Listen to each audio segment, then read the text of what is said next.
Ever wondered what makes your favorite apps so addictive? Or why some websites just make you want to scream into the void? Hmm. Yeah, I've definitely been there. Well, today we're diving into the minds of the masterminds behind those digital experiences. User Experience Analysts. UX. Great. You got it. And to guide our deep dive, we've got insights from RoleCatcher, a career platform packed with real stories from UX professionals, ready to become digital detectives. I'm in. Let's crack the code of good UX. So first things first, what exactly does a UX analyst do? I mean, we hear UX thrown around a lot these days. It's more than just making things look pretty, that's for sure. It's about understanding how people actually use technology. Okay, so it's like they're studying human behavior. Exactly. They're analyzing how people interact with websites, apps, even software. Think about those times you've been frustrated with a clunky interface, like you can't find what you're looking for. Oh, all the time, especially those online forms that just never end. Right. UX analysts are the ones figuring out how to prevent those moments of frustration. They're like, how can we make this smoother, more intuitive, even enjoyable? So they're problem solvers at their core. Absolutely. Yeah. And they're using data and research to back up their design decisions. Okay, I'm starting to see the appeal here. But RoleCatcher also mentions something about travel. Is that right? Do UX analysts get to travel for work? Oh, sometimes. They might travel to observe users in their natural environments. Wait, really? Yeah, like if they're designing a mobile banking app, they might go observe how people actually use their phones to manage their money on the go. Wow, that's pretty cool. It's like being a digital anthropologist. So we've got problem solving, we've got a bit of travel. RoleCatcher makes it sound like a pretty sweet gig, especially with the high demand and competitive salaries. But let's be real, there's got to be a downside, right? What's the catch? Well, imagine being the voice of the user in a room full of developers who are laser focused on the technical side of things. Sometimes advocating for the user can be a challenge. I can imagine. You're trying to balance what's best for the user with what's feasible from a technical standpoint. Exactly, it's a balancing act for sure. But when you see your design solutions come to life and people are actually enjoying the experience, that's where the magic happens. Okay, so challenges and rewards. Got it. But now I'm curious, how do you even break into this field? RoleCatcher emphasized the power of a killer portfolio.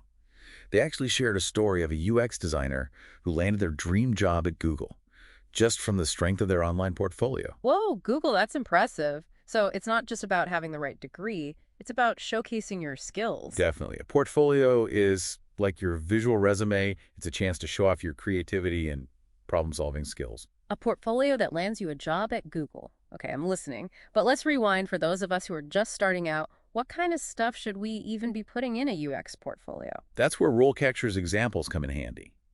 They showcase portfolios from different career stages, like entry-level all the way up to senior roles. So we can see what a successful UX portfolio looks like at every level. Exactly.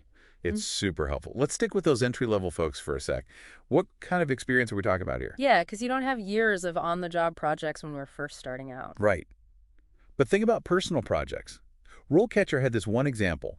It was a student who redesigned their university's website. Oh, wow.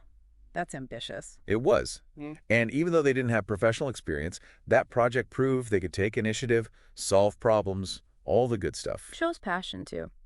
Okay, so personal projects are key. What about the tools? I hear a lot about Figma, Sketch, Adobe XD. How crucial is it to master these early on? Mastering industry standard tools like Figma, totally key. You can create interactive prototypes, collaborate with developers in real time. So it's not just static mock-ups anymore. Nope. And having those skills, showcasing those in your portfolio, it's a game changer when you're looking for those entry-level roles. Okay, so we've got projects, we've got tools.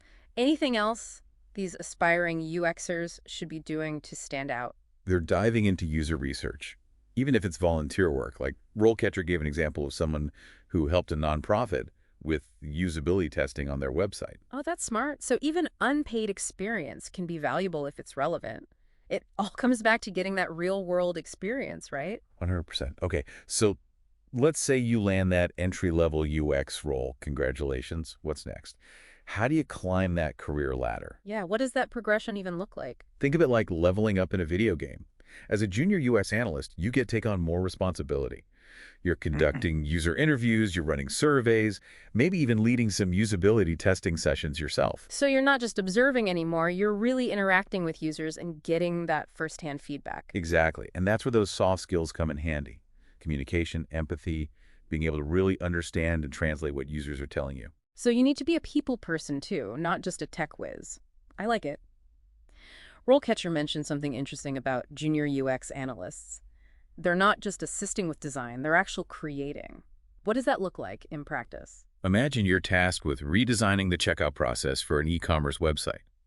A junior UX analyst would be involved in every step of that, from doing the user research to creating wireframes and prototypes to testing those designs with real users. It's like seeing your ideas come to life on the screen. I bet that's exciting. But what about those overachievers out there? What's the next level after junior UX analyst? Mid-level UX analyst. At this point, you've got a few years of experience under your belt. You've got a really solid understanding of those user-centered design principles. You're basically leading those user research initiatives. So you're not just executing on tasks, you're driving strategy. Exactly. You're advocating for the user at every turn, making sure their needs are met, while also, of course, balancing the goals of the business. Right. Got to keep everyone happy. Sounds like a delicate dance. What else? Oh, and at this level, you're probably mentoring some of those junior team members too, sharing your knowledge, helping them grow. It's like you become the mentor you wish you had. But wait, there's one more level, right? The senior UX analyst. What sets them apart? The senior UX analysts, they're like the strategic masterminds, you know? Yeah. They're behind those really successful digital products and services. And they've got the experience to back it up. They've seen it all at this point. Pretty much. They don't just know how to create a good user experience, they understand why it works. They understand the psychology behind user behavior. That's a good point. The why is just as important as the how. So what kind of stuff are these senior UX analysts doing on a daily basis? Well, they're leading those cross-functional teams, working with developers, product managers, everyone really, to make sure that user-centered design is happening throughout the entire process. They're like the UX evangelists. Yeah. It's a challenging role, for sure, but it can be incredibly rewarding. Going from designing buttons to shaping entire digital ecosystems, that's quite a journey. But it doesn't end there, does it? I mean, technology is constantly changing, so UX must be evolving too, right? Oh, absolutely. The world of UX never stands still. Which brings us to a pretty important question for all those aspiring UX analysts out there. Are you ready for a lifetime of learning? A lifetime of learning. I mean, I knew tech moved fast, but that's intense. It's true, but it keeps things interesting, right? The minute you think you've mastered UX, bam, something new pops up. So what's on the horizon? What are those big changes that future UX designers need to be ready for? RoleCatcher had some fascinating insights on this. Yeah. One that really jumped out. Voice interfaces. We're already talking to our phones, our smart speakers, even our refrigerators. Okay, yeah, that's true. I hadn't even thought about it that way. Right, and that's just the tip of the iceberg. We're moving towards a world where we interact with technology using just our voices. So how do you even design for that? It's not like you can click a button or scroll through a page. Exactly. UX analysts are going to need a whole new set of skills. They'll have to think about how to make interactions feel natural, intuitive, all with audio cues and feedback. Whoa, that's a whole other level of design thinking. What about AI, though? You think AI could ever replace UX analysts altogether? I don't think so, but it'll definitely change the game. Imagine using AI to personalize those user experiences. Like, a website could adapt in real time based on your past behavior. No more generic one-size-fits-all experiences. It's all tailored to you. Precisely. Which means UX analysts can focus on those big picture things. Yeah. Understanding human behavior, crafting compelling narratives. They're like the storytellers of the digital world. Okay, this is blowing my mind a little bit. But we can't forget about VR, right? RoleCatcher mentioned that too. I thought VR was mainly for gaming. Think beyond gaming. We're talking healthcare, education, even tourism. Imagine designing a VR experience that transports someone to the Louvre Museum, all from their living room. Wow, talk about immersive. Okay, so we've got voice interfaces, AI, virtual reality. Are those the big three for the future of UX? They're definitely major players, no doubt. Right. But it's not just about the tech itself, right? It's about using those advancements to create experiences that are ethical, inclusive. Human-centered, like we were talking about before. Exactly. That's the real challenge and the incredible opportunity for all you future UX gurus out there. So as we wrap up this deep dive into the world of UX, what's the one thing our listeners should take away? Stay curious. The UX field is all about learning, experimenting, never settling for the status quo. Don't be afraid to challenge assumptions, get creative. And always be asking, what if? Exactly. This has been The Deep Dive. Thanks for exploring the ever-evolving world of user experience with us.